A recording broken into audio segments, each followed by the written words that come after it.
नमस्कार दोस्तों, आप सभी का स्वागत है आपके अपने YouTube चैनल ज्ञान स्टडी LMP पर। दोस्तों आज हम लोग सीटेट में हिंदी को पढ़ने वाले हैं। हिंदी के कुछ इंपॉर्टेंट प्रश्न लिए गए हैं, तो आइए दोस्तों क्लास में चलते हैं और इन प्रश्नों को करते हैं।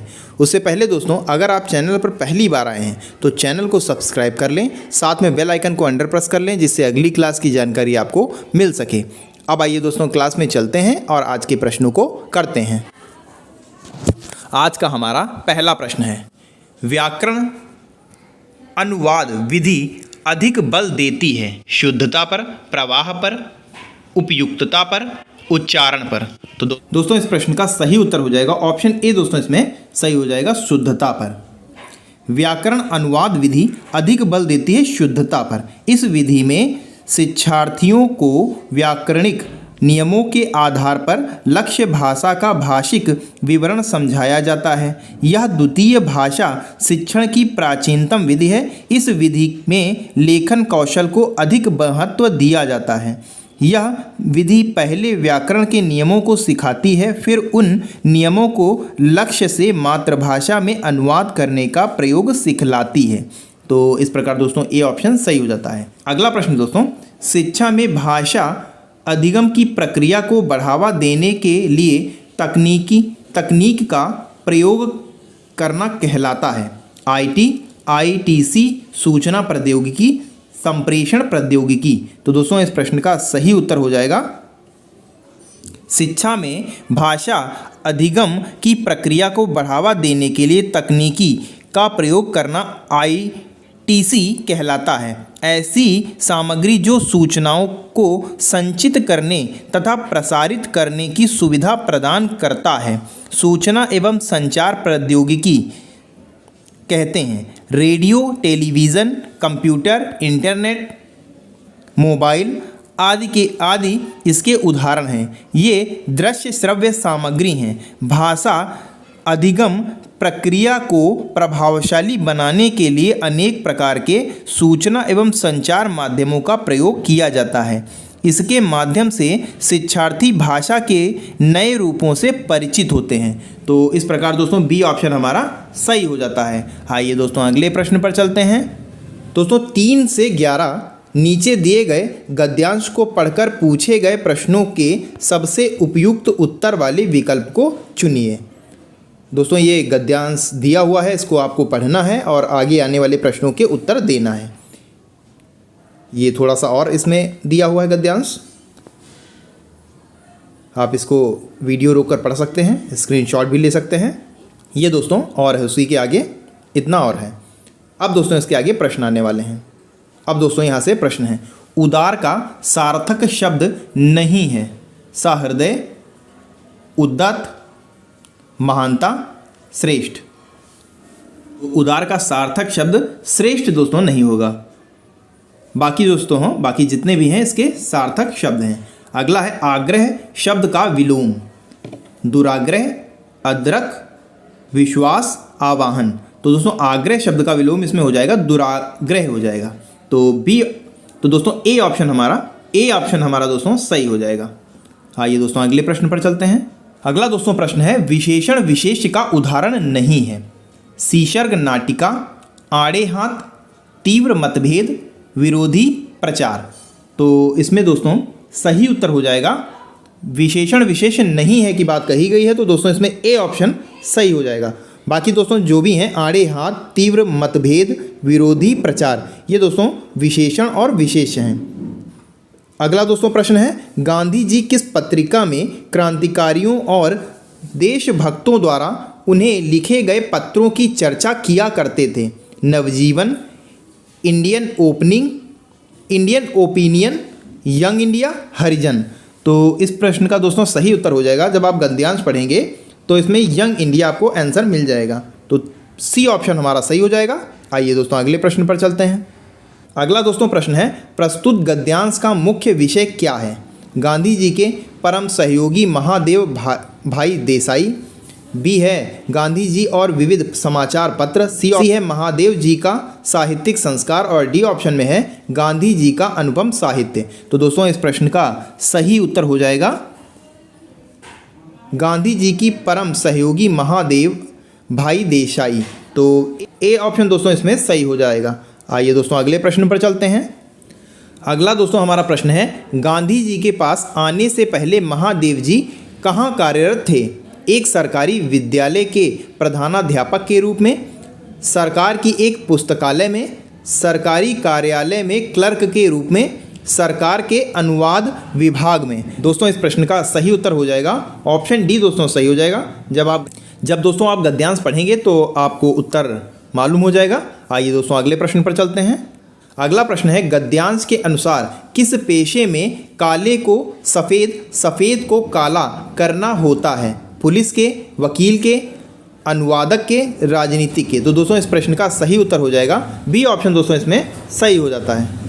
अगला प्रश्न है, किस प्रसिद्ध साहित्यकार के साहित्य में महादेव जी व उनके दोस्तों की रुचि थी? रविंद्रनाथ टैगोर, शरत चंद्र चटर्जी, ए और बी दोनों, महात्मा गांधी।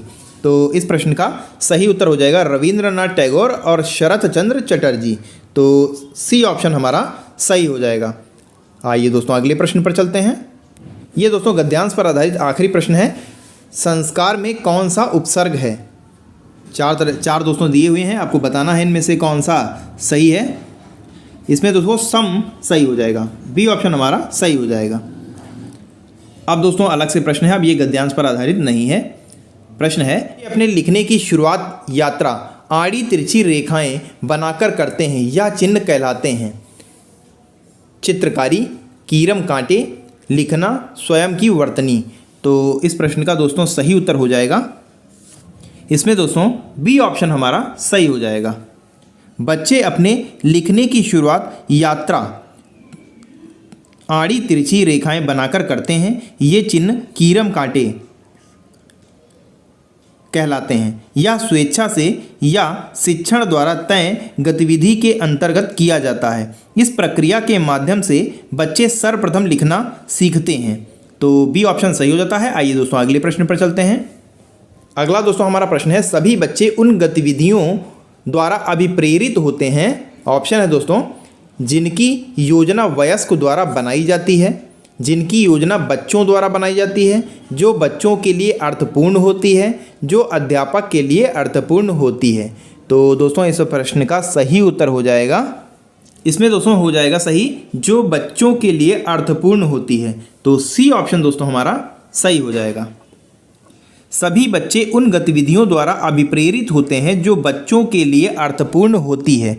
नीरस और निरर्थक गतिविधियों में बच्चों की दिलचस्पी नहीं होती है। शिक्षण प्रक्रिया में गतिविधि का प्रयोग शिक्षण को रोचक बनाने के उद्देश्य से किया जाता है। गतिविधि आधारित शिक्षण शिक्षा के लिए एक दृष्टिकोण है जो इस विचार पर केंद्रित है कि छात्रों को कार्यों के माध्यम से संलग्न किया जाना चाहिए। गतिविधि आधारित शिक्षण में एक शिक्षक सूत्रधार का कार्य करता है, छात्रों को सीखने की प्रक्रिया के माध्यम में सहायता प्रदान करता है और उन्हें मार्गदर्शन प्रदान करता है। तो इस प्रकार दोस्तों सी ऑप्शन हमारा सही हो जाता है। आइए दोस्तों अगले प्रश्न पर चलते हैं।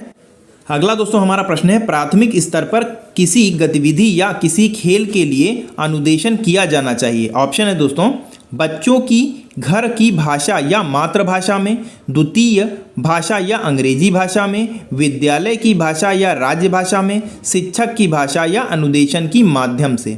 तो इस प्रश्न का दोस्तों सही उत्तर हो जाएगा, में सही हो जाएगा। प्राथमिक स्तर पर किसी गतिविधि या किसी खेल के लिए अनुदेशन बच्चों की घर की भाषा या मातृभाषा में किया जाना चाहिए, क्योंकि मातृभाषा बच्चों की प्रथम भाषा होती है। बच्चे प्राथमिक स्तर पर अपनी मातृभाषा में आसानी से अभिव्यक्त करने में सक्षम होते हैं। मातृभाषा के माध्यम से ही वे दूसरों की बातों को अच्छी तरह से समझते हैं। तो इस प्रकार दोस्तों ए ऑप्शन हमारा सही हो जाता है। आइए अगले प्रश्न पर चलते हैं। अगला दोस्तों हमारा प्रश्न है, निम्नलिखित में से कौन सा एक कौशल बच्चों को उनका हक लेखन विकसित करने में सहायता करता है?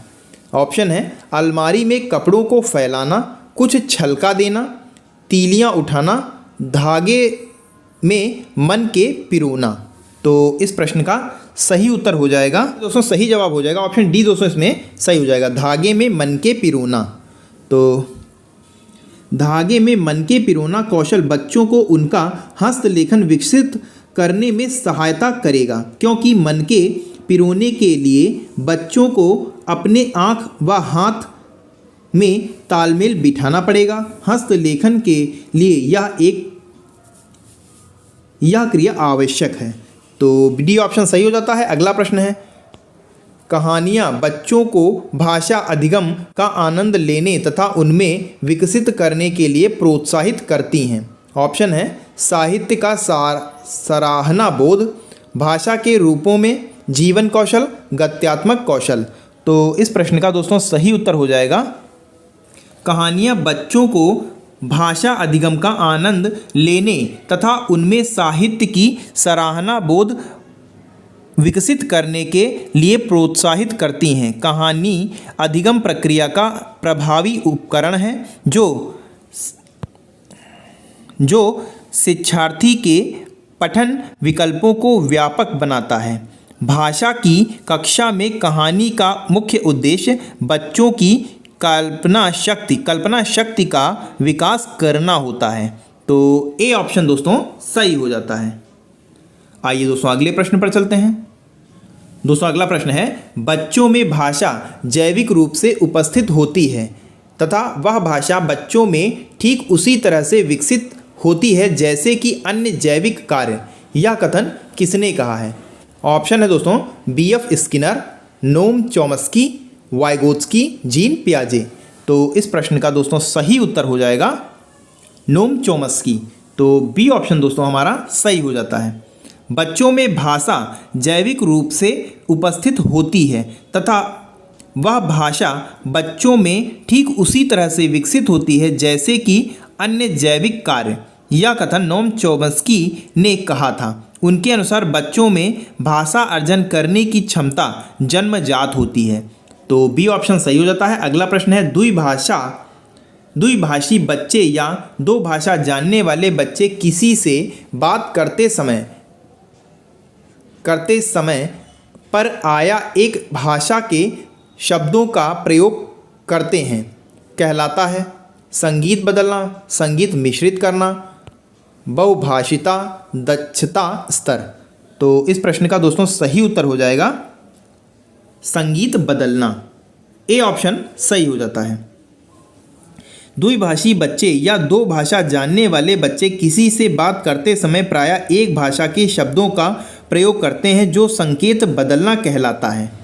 यह प्रदर्शित करता है कि बच्चे ने दोनों भाषाओं के बीच संतुलन स्थापित कर लिया है। वह उस समय के शब्दों का प्रयोग बात करते समय करता है जिस भाषा में वक्ता उससे बात कर रहा है। इसमें दोस्तों टाइपिंग मिस्टेक है, ये संगीत बदलना लिखा है, यहाँ पर संकेत बदलना हो जाएगा। तो संकेत बदलना इस प्रश्न का सही उत्तर हो जाएगा। आइए दोस्तों अगले प्रश्न पर चलते हैं। अगला दोस्तों हमारा प्रश्न है, निम्न कथन के संदर्भ में कौन सा विकल्प सही नहीं है? कथन है, कविता, गीत एवं मंत्र वे तरीके हैं जिनसे बच्चे, ऑप्शन है दोस्तों शब्द एवं वाक्य संरचना रखते हैं, उच्चारण का अभ्यास करते हैं, विषय वस्तु के माध्यम से व्याकरण सीखते हैं, शब्द संपदा बढ़ाते हैं।